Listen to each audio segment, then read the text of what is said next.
Well, as I was just mentioning a couple of minutes ago, a moment of huge significance for Algeria. State media is reporting that President Bouteflika has resigned. These are live pictures coming into us here at the BBC from the capital, Algiers. People, as you can see, are out in the streets in force, and they've done it plenty of times before. There have been weeks of protests against Mr. Bouteflika. He was going to seek a fifth term. That's now not happening at all. Let's speak to Yusuf Taha from the BBC newsroom downstairs. He had to go, didn't he? It was about time.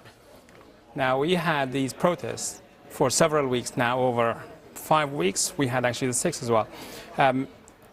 Mr. Bouteflika said that he was running for a fifth term in office under pressure from the protesters who called on him to go, not to run for a fifth term in office. Not only that, but they wanted him to go immediately, and not only him to go, but the entire ruling class with him and all those people around him.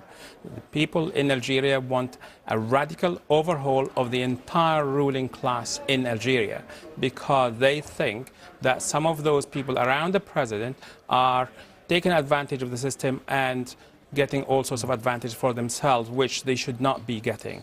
Now, this was supported today by the army chief, General Qaid Saleh, who said that this gang, that's his own word, who are milking Algeria's resources and people's own fate.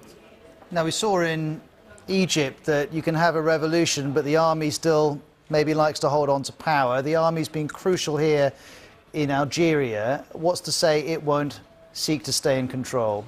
Nothing, in short, because people in Algeria are afraid that the army would take over, and therefore all their demands for transitional period, for democracy, for liberties and freedoms would be completely hijacked, as well as the case was in Egypt too. So they are urging the army, they have been for the past few weeks, urging the army only to protect people's demands and ensure that they happen, rather than take over, as the army did in the 1990s when the Islamists were poised to win the elections, and the army intervened, abolishing the results of the elections and taking over, and that led to a whole decade of bloodshed with the 200,000 people losing their lives. Yusuf, we're going to leave it there. Thank you very much for the update. We appreciate it. That's Yusuf Taha live with us from the BBC newsroom.